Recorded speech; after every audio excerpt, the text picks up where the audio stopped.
Why is it so important to get up early? Some of y'all don't want it. That's why you ain't got it. I don't sleep when I'm tired. I sleep when I'm done.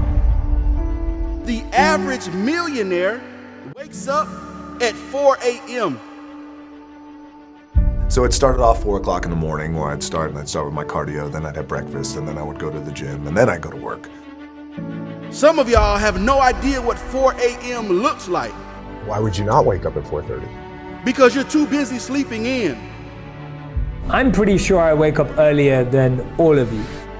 We don't sleep when we're tired. We sleep when we are. Too busy hitting the snooze button multiple times. Excuses sound best to the person that's making them up. And if we can really be honest, some of y'all don't even go to bed until about 4 a.m.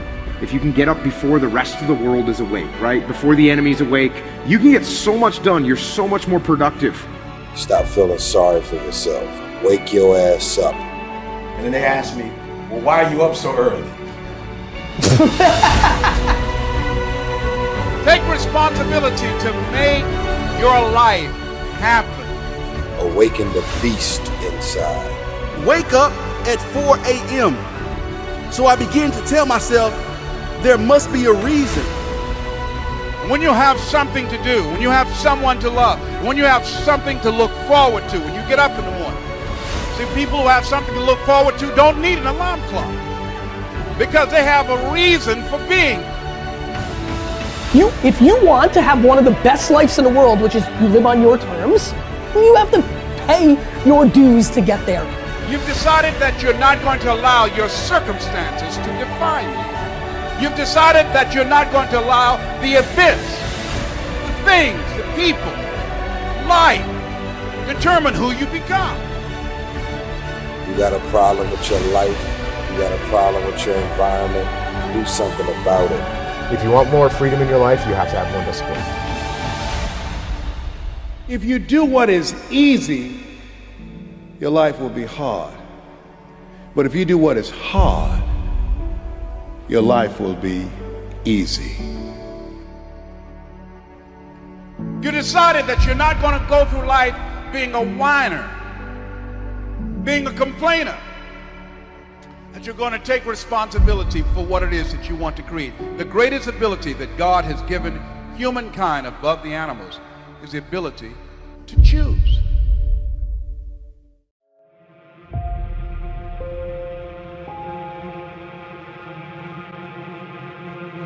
I'm not gonna sit here and tell you life is gonna be Ron Howard happy days every day. It's not gonna be that way. Matter of fact, it's probably gonna be the opposite. You see, the enemy is gonna throw everything he has in his toolbox at you. Now, he can't stop you himself, but his objective is to get you to stop you. This message is for the struggle, for all those going through trials and tribulations. People in this world are gonna fool you, disappoint you, turn their back on you. The closest around you are gonna give up on you. And when things hit the fan, everybody's gonna run. You're gonna look around and you're gonna be all alone. I'm just keeping it real with you, cause somebody out there needs to hear what I'm saying. This ain't a motivational video. Man, this is life. This ain't no game to me, and I know what you're going through. And I'm gonna speak life into you right now. Nothing, listen to me, nothing can stop you. God will never leave you nor forsake you, and that is all you need.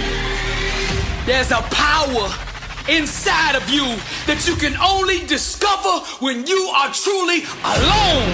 Just as the waves on a beach shore come in and out, people will do the same.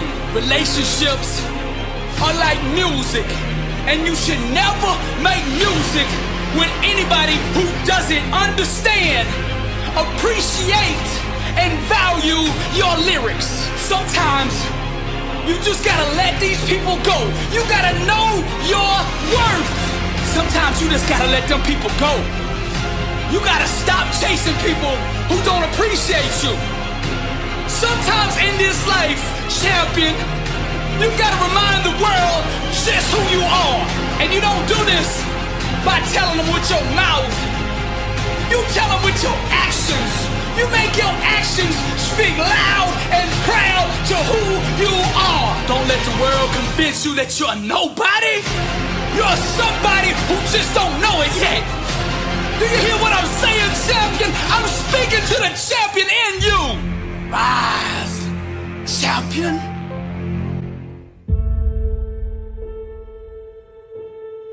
I'm here to talk to you about you. I'm here to talk to you about compromising your life. When are you going to stop compromising your life for what everybody else wants you to do? It is your life. Stop trying to sit there and trying to impress everybody. Stop trying to be everybody's friend. Stop trying to make everybody's days. If you want to do that, then you should give out lollipops and candy. But that's not what life is made of. That's not what life's about. Your life is about taking full advantage of your happiness. And it's just that. It is your happiness. Stop compromising your life for other people. Do not let anybody tell you what, where, why you should love or like something. Just go out there and do it. Stop compromising your life for people who really don't care if you succeed or fail. And that's a fact. You have to be willing to step outside of your comfort zone, go out there and tackle obstacles, goals that you want to achieve. Not your mom, not your dad, not your girlfriend, not your brother, not your sister, not your kids. You gotta do what you want. You will not be a good father, you will not be a good husband, you will not be a good wife if you are unable to love yourself. You have the same 24 hours that the billionaire has. You have the same 24 hours that the bum has. What are you gonna do with your time? Enough's enough, man. I'm sick and tired of it. Stop compromising who you are for everybody else. I am no longer shy, broken, weak, because you gave me belief. You can achieve anything you want, because now you believe it. I am no longer a sheep living in disbelief. Disbelief that I am not great, that I am not strong, that I am not worthy of this greatness. I am amazing. I am phenomenal. I am capable of all things. And so are you. Oftentimes we allow everyone to dictate what's valuable in our lives. It's because of you I now see the light. You're an unstoppable force of nature. I am in control of my own destiny. I hold the pen that writes my own story. I come to you vulnerable. You give me armor, make me invincible. You're no longer allowed to ask why. Why me? You now say, try me. This wisdom shall set you free. Free from the chains that hold your imagination, your greatness captive. Anything you put in front of me, I shall break down, I shall destroy. You have the power bestowed upon you to be great. You now have no excuse not to be great, not to be amazing. You hold the gift of greatness in your heart. When adversity hits you, get back up. You're no longer weak. You're no longer misguided, shy, broken, lost, vulnerable. You are confident. You are focused. You are strong. You are invincible. Now you have the power. And this is why I come to you. Most people don't reach their dream, not because of failure. Most people don't live their dream because they give up. You see, it's not the failure that stops us, but that most stop at their first failure. Those who succeed don't stop at one failure. They don't stop at 10 failures. They don't stop at 100, 1,000, or 1,000,000. They say, this is my goal, and I will do whatever it takes to achieve it. I will learn the lessons from any failures. I will learn faster. I will work harder. I will work smarter. And I will not quit until my dream is a reality. That's the difference between success and failure. Failure is a massive part of being able to be successful. You have to get comfortable with failure. You have to actually seek failure. Failure is where all of the lessons are. You know, when you go to the gym and you work out, you're actually seeking failure. You want to take your muscles to the point where you get to failure, because that's where the adaptation is. That's where growth is. Successful people fail a lot. They fail a whole lot more than they succeed. They extract the lessons from the failure and they use that, the energy, and they use the wisdom to come around to the next phase of success. Gotta take a shot. You have to live at the edge of your capabilities. You gotta live where you're almost certain you're gonna fail. The reason for practice. Practice is controlled failure. You're getting to your limit, getting to your limit, getting to your limit. You can't lift that, you can't do that, until you get to the point that all of a sudden your body makes the adjustment and then you can do it. Failure actually helps you to recognize the areas where you need to evolve. So fail early, fail often, fail forward. Failure makes winners stronger. Failure makes winners hungrier. But it makes most give up. It makes most feel worthless. Winners don't enjoy failure, but they would never let failure stop them. Next time you encounter failure, you got to remember every great thing on this planet is here because the Creator learned what did work, but learned more from what did not work. When we are kids, we don't stop at failure. When we first learn to ride a bike, it's failure after failure. We get knocked down time after time, but we get up and push forward until we achieve our goal of riding the bike. But then we get old and most of us get weak. We are too soft to get back on the bike. We come up with excuses. It must not be for me. No, you just soft. No, you just lazy. Tell yourself the truth. Get back on the bike. Learn why you failed and make sure you don't fall again. Make sure you are stronger for having the lesson. You know, it's always a little bit frustrating to me when people have a negative relationship with failure. Fail early, fail often, fail forward. Sometimes your life won't turn out how you planned it. It turns out how you work for it. How you wake up and you chase that dream every single morning. It's what you give your time and your energy to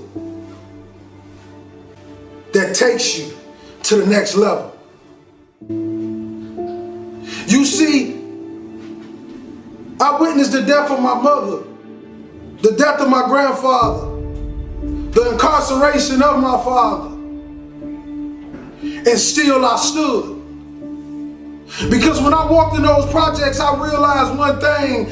I realized this, that my dream never lived down there. I realized that everything I ever dreamed of lives in the sky, and I must jump every single day to go reclaim what's mine. And that's royalty. You see, many of us believe that just because our father was a drug dealer and our uncle was a drug dealer, that is our life and that is our forever. But I want you to know something. That is only a lesson to show us to be something more than what they thought we can be. You see, when a family tree is dying,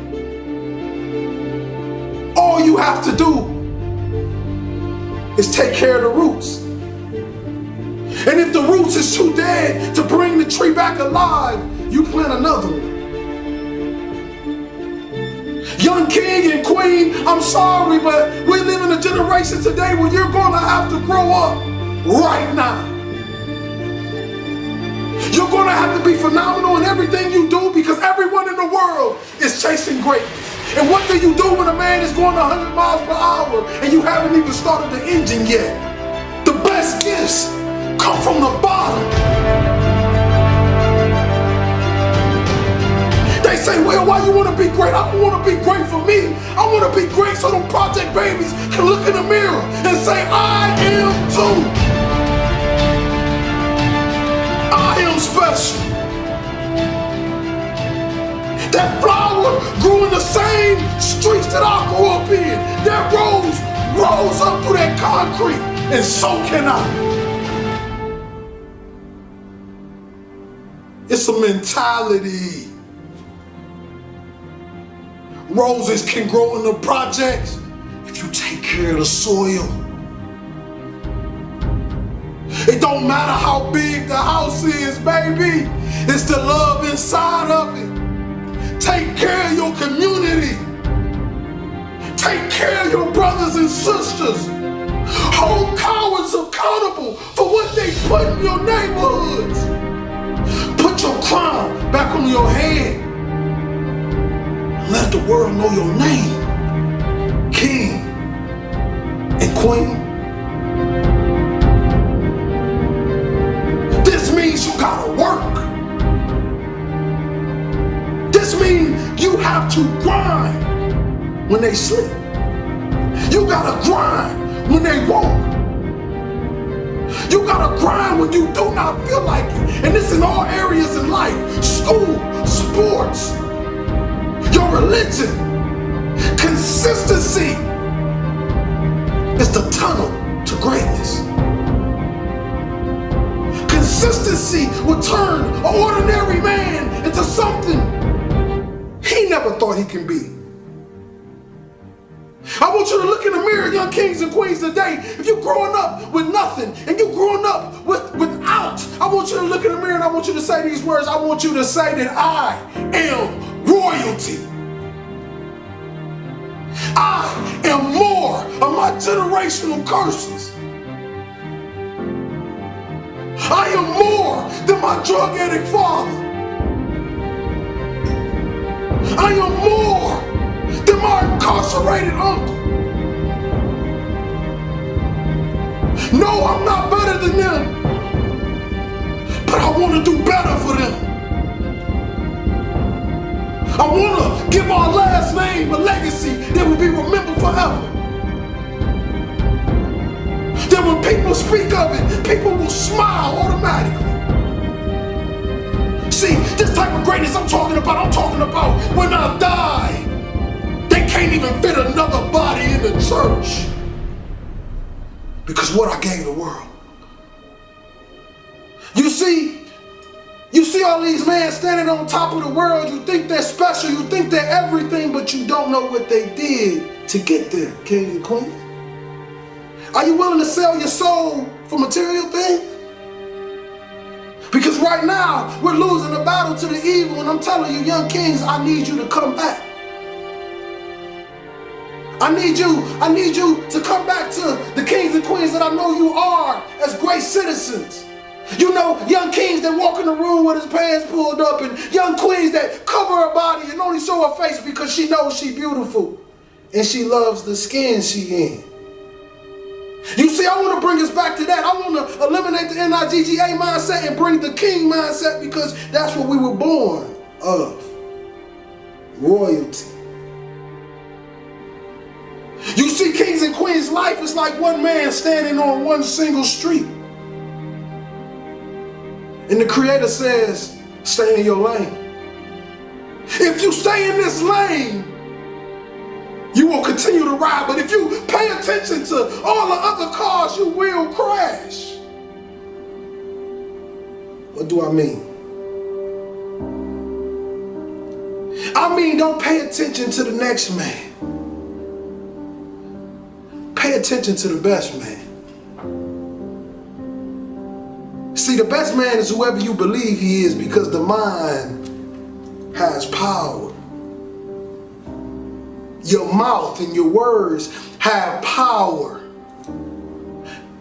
I became a speaker by walking into a school after having suicidal thoughts, ready to blow my brains out.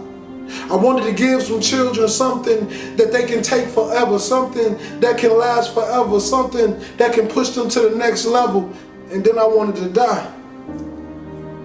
But God did a funny thing when I walked out that school in Reading, Pennsylvania. 5 minutes walking down that street, I get a phone call and they say, Mr. Hollis, how much do you charge to speak? And that was the day my career started. Since then, I have done nothing but speak. Since then, I've paid every bill with nothing but what I make from what I speak. Since then, I've had a meal every single night. Since then, I've met beautiful, kind people that helped me go to the next level. Since then, you get my point. God is amazing. See, I thought it was about time that somebody came to the world and they gave people true words. You know, not just talk to the people with the big wallets and the big purses. I'm talking about the people that have nothing. I'm talking about the people who can barely get cough syrup and barely feed their babies. I'm talking about the mothers left alone. I'm talking about the fathers that's lost that never had a father and had a baby and still don't know how to be a father, and they call the deadbeat every single day. See, the thing about this world, they believe that you can just vanish somebody into something, but I want you to know something. When God put his hands on it, you cannot vanish anything. Because that's the same man that turned dirt into man. See, we tend to forget these things. We tend to forget how extraordinary our Father is. See, you got powers and we like him. You gotta awaken that power. You gotta bring it to life, and you gotta show the world that this is real. People always ask me the question. They say, Will, when have you found what you love to do? I say, you find what you love to do when it becomes easy to you and amazing to the world. See, I hope you're listening to me today because I'm giving you my heart. I'm giving you my soul. I'm giving you what they call real motivation. See, no, I will never come to you kings and queens with that lions, tigers, and bears because I'm not a lion, tiger, or bear. I was born in the jungle, though. But we made it out. Because you know what they say about real lions?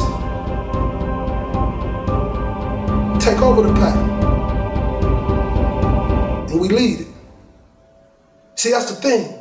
We got a lot of lions out there in those neighborhoods, drug dealers, killers, whatever you want to call yourself. And I want you to know, King, you special. You misguided, but you special.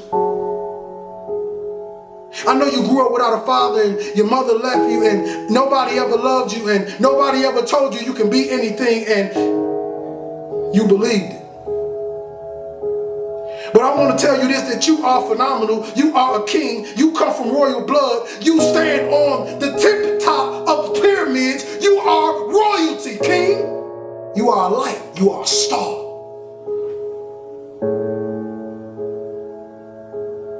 The question is, do you believe you are? Dale Carnegie said, most of the important things in the world have been accomplished by people who have kept on trying when there seemed to be no hope at all. Arise, champion. Now perseverance transforms average, everyday people into world champions. So the key to victory, the key to success is never giving up.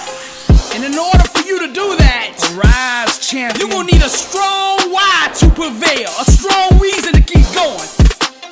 You see, the more difficult your obstacles are to overcome, the more you must keep your reasons for succeeding in front of you. Vince Lombardi said, the difference between a successful person and others is not a lack of strength, not a lack of knowledge, but a lack of will. Success is not about how you look on the outside. Arise, champion. You might look like a Lamborghini, mean and clean, everywhere you go. But see, I'm interested in what's under the hood, cause that's what really matters. When life hits you with that brick, and you get knocked down on that mat. And I'm talking to the Linda Rouseys of the world, the ones that have been knocked down once and twice, and everybody out there is calling you a failure. Everybody out there saying it's over. What are you gonna do? Rise, champion. I don't even think they should be able to call you a champion until you've been beat. Because even losers keep going when they're winning. But when you get hit with that brick and you on that mat on your back, rise, champion. Then we separate the cream from the crop. Only when you're down 25 points on the biggest stage like Tom Brady, and you come back and we call you the greatest of all time. Abraham Lincoln said, I am not concerned that you have fallen. I am concerned that you arise. Champions make adjustments, not excuses. Get up! The ground, the mat, being on your back is no place for a champion. Get up! Rise, champion. Now you at that crossroads. The decision you make now will ultimately define your legacy. I'm speaking to the Tiger Woods of the world. Each loss, each setback, each heartbreaking disappointment will try to disguise itself as failure, but it's all a lie. The way of the warrior, champion eyes, get back up. My spirit cries, fear dies. Choked out by the scream, the desire to climb and live out my dream. Take it for the team. Discipline reigns. I want it too bad to listen to the pain. I'm a winner. To God be the glory. Tragedy and setbacks, an inspirational story. Warriors like me, we were strategically designed for the struggle. Many before me gave up and quit. Acted all bad to the first time they got hit. But see, blood don't scare me.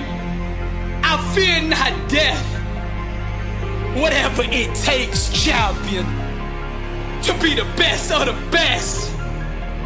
I was made for war.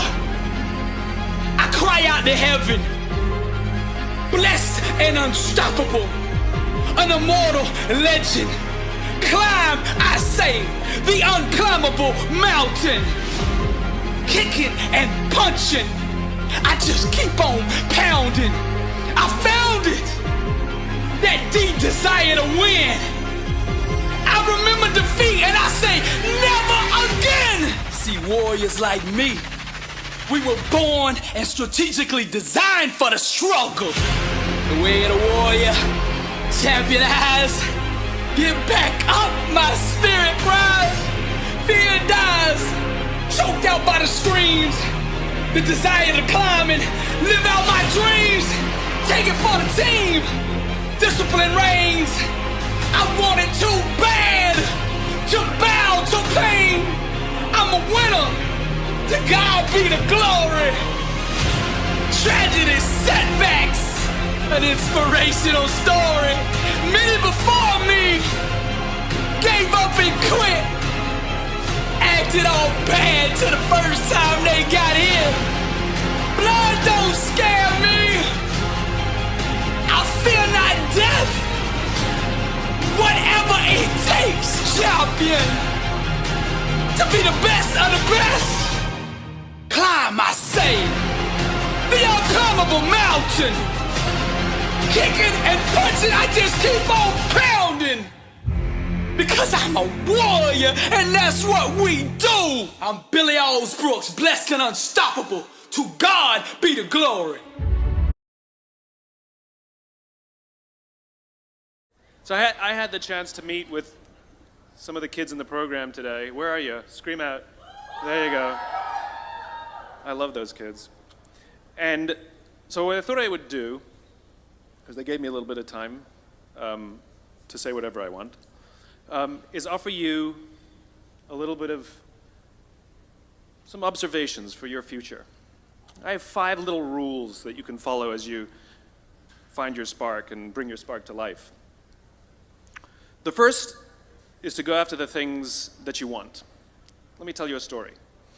So a friend of mine and I, we went for a run in Central Park. The Roadrunners organization, on the weekends, they host races. And it's very common at the end of the race, they'll have a sponsor who will give away something, apples or bagels or something. And on this particular day, when we got to the end of the run, there were some free bagels. And they had picnic tables set up, and on one side was a group of volunteers. On the table were boxes of bagels, and on the other side was a long line of runners waiting to get their free bagel. So I said to my friend, let's get a bagel. And he looked at me and said, the line's too long. And I said, free bagel. And he said, I don't want to wait in line. And I was like, free bagel. And he says, nah, it's too long. And that's when I realized that there's two ways to see the world. Some people see the thing that they want, and some people see the thing that prevents them from getting the thing that they want. I could only see the bagels. He could only see the line. And so I walked up to the line. I leaned in between two people, put my hand in the box, and pulled out two bagels. And no one got mad at me. Because the rule is, you can go after whatever you want. You just cannot deny anyone else to go after whatever they want. Now, I had to sacrifice choice. I didn't get to choose which bagel I got. I got whatever I pulled out, but I didn't have to wait in line. So the point is you don't have to wait in line. You don't have to do it the way everybody else has done it. You can do it your way. You can break the rules. You just can't get in the way of somebody else getting what they want. That's rule number one. Rule number two. I like this one. In the 18th century, there was something that spread across Europe and eventually made its way to America called puerperal fever, also known as the Black Death of childbed. Basically what was happening is women were giving birth and they would die within 48 hours after giving birth. This Black Death of childbirth was the ravage of Europe, and it got worse and worse and worse over the course of over a century. In some hospitals, it was as high as 70% of women who gave birth who would die as a result of giving birth. But this was the Renaissance. This was the time of empirical data and science, and we had thrown away things like tradition and mysticism. These were men of science. These were doctors. And these doctors and men of science wanted to study and try and find the reason for this Black Death of childbed, and so they got to work studying, and they would study the corpses of the women who had died. And in the morning they would conduct autopsies, and then in the afternoon they would go and deliver babies and finish their rounds. And it wasn't until somewhere in the mid-1800s that Dr. Oliver Wendell Holmes, father of Supreme Court Justice Oliver Wendell Holmes, realized that all of these doctors who were conducting autopsies in the morning weren't washing their hands before they delivered babies in the afternoon. And he pointed it out and said, guys, you're the problem. And they ignored him and called him crazy for 30 years. Until finally somebody realized that if they simply washed their hands, it would go away. And that's exactly what happened. When they started sterilizing their instruments and washing their hands, the Black Death of childbed disappeared. My point is, the lesson here is, sometimes you're the problem. We've seen this happen all too recently with our new men of science and empirical studiers and these men of finance who are smarter than the rest of us until the thing collapsed. And they blamed everything else except themselves. And my point is take accountability for your actions. You can take all the credit in the world for the things that you do right, as long as you also take responsibility for the things you do wrong. It must be a balanced equation. You don't get it one way and not the other. You get to take credit when you also take accountability. That's lesson 2. Lesson 3, take care of each other. The United States Navy SEALs are perhaps the most elite warriors in the world. And one of the SEALs was asked, who makes it through the selection process? Who is able to become a SEAL? And his answer was, I can't tell you the kind of person that becomes a SEAL. I can't tell you the kind of person that makes it through BUD/S. But I can tell you the kind of people who don't become SEALs. He says the guys that show up with huge, bulging muscles, covered in tattoos, who want to prove to the world how tough they are, none of them make it through. He said the preening leaders who like to delegate all their responsibility and never do anything themselves, none of them make it through. He said the star college athletes who've never really been tested to the core of their being, none of them make it through. He says some of the guys that make it through are skinny and scrawny. He said some of the guys that make it through, you will see them shivering out of fear. He says, however, all the guys that make it through, when they find themselves physically spent, emotionally spent, when they have nothing left to give physically or emotionally, somehow, some way, they are able to find the energy to dig down deep inside themselves, to find the energy to help the guy next to them. They become SEALs, he said. You want to be an elite warrior. It's not about how tough you are. It's not about how smart you are. It's not about how fast you are. If you want to be an elite warrior, you better get really, really good at helping the person to the left of you and helping the person to the right of you. Because that's how people advance in the world. The world is too dangerous and the world is too difficult for you to think that you can do these things alone. If you find your spark, I commend you. Now, who are you going to ask for help, and when are you going to accept help when it's offered? Learn that skill. Learn by practicing helping each other. It'll be the single most valuable thing you ever learn in your entire life. To accept help when it's offered and to ask for it when you know that you can't do it. The amazing thing is when you learn to ask for help, you'll discover that there are people all around you who've always wanted to help you. They just didn't think you needed it because you kept pretending that you had everything under control. And the minute you say, I don't know what I'm doing, I'm stuck, I'm scared, I don't think I can do this, you will find that lots of people who love you will rush in and take care of you. But that'll only happen if you learn to take care of them first.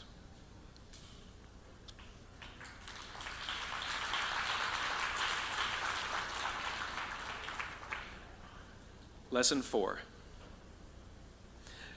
Nelson Mandela is a particularly special case study in the leadership world because he is universally regarded as a great leader. You can take other personalities, and depending on the nation you go to, we have different opinions about other personalities. But Nelson Mandela, across the world, is universally regarded as a great leader. He was actually the son of a tribal chief. And he was asked one day, how did you learn to be a great leader? And he responded that he would go with his father to tribal meetings. And he remembers two things when his father would meet with other elders. One, they would always sit in a circle. And two, his father was always the last to speak. You will be told your whole life that you need to learn to listen. I would say that you need to learn to be the last to speak. I see it in boardrooms every day of the week. Even people who consider themselves good leaders, who may actually be decent leaders, will walk into a room and say, here's the problem, here's what I think, but I'm interested in your opinion, let's go around the room. It's too late. The skill to hold your opinions to yourself until everyone has spoken does two things. One, it gives everybody else the feeling that they have been heard. It gives everyone else the ability to feel that they have contributed. And two, you get the benefit of hearing what everybody else has to think before you render your opinion. The skill is really to keep your opinions to yourself. If you agree with somebody, don't nod yes.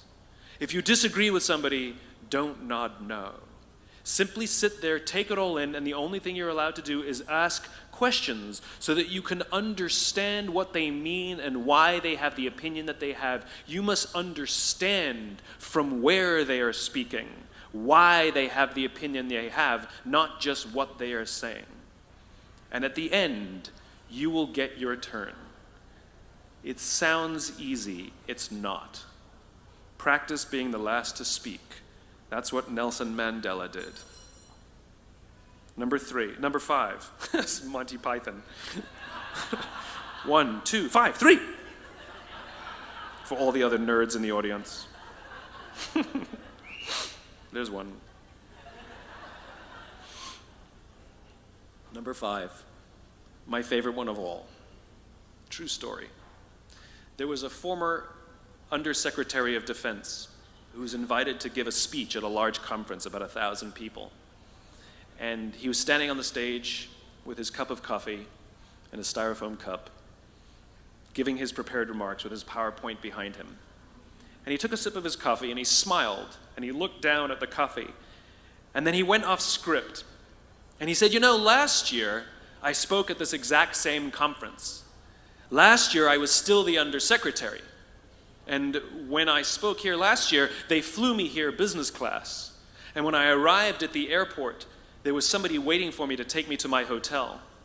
And they took me to my hotel and they had already checked me in and they just took me up to my room. And the next morning I came downstairs and there was someone waiting in the lobby to greet me and they drove me to this here same venue. They took me through the back entrance and took me into the green room and handed me a cup of coffee in a beautiful ceramic cup. He says, I'm no longer the Undersecretary. I flew here coach. I took a taxi to my hotel and I checked myself in. When I came down the lobby this morning, I took another taxi to this venue. I came in the front door and found my way backstage, and when I asked someone, do you have any coffee? He pointed to the coffee machine in the corner, and I poured myself a cup of coffee into this here styrofoam cup. He says the lesson is, the ceramic cup was never meant for me. It was meant for the position I held. I deserve a styrofoam cup. Remember this. As you gain fame, as you gain fortune, as you gain position and seniority, people will treat you better. They will hold doors open for you. They will get you a cup of tea and coffee without you even asking. They will call you sir and ma'am, and they will give you stuff. None of that stuff is meant for you. That stuff is meant for the position you hold. It is meant for the level that you have achieved of leader or success or whatever you want to call it. But you will always deserve a styrofoam cup. Remember that. Remember that lesson of humility and gratitude. You can accept all the free stuff. You can accept all the perks. Absolutely, you can enjoy them. But just be grateful for them and know that they're not for you. I remember getting off the Acela. I took the Acela from New York to Washington, D.C. And I got off the train like everybody else. And I was walking down the platform like everyone else, and I walked past General Norty Schwartz, who used to be the Chief of Staff of the United States Air Force, the head of the Air Force. And here I did, you see a guy in a suit schlepping his own suitcase down the platform just like me. And just a couple months ago, he was flying on private jets and he had an entourage and other people carried his luggage. But he no longer held the position. And so now he got to drag his own suitcase. And never did it sort of remind me more that none of us deserve the perks that we get. We all deserve a styrofoam cup. It was a pleasure meeting you guys this afternoon. I was blown away by your honesty and your curiosity and your poise. And I am confident that the future is bright despite the fact that America looks like an absolute mess right now. I am confident that the future is bright for one reason and one reason only, because you will grow up and you will be our future. Thank you very, very much, guys. You're wonderful. Thank you.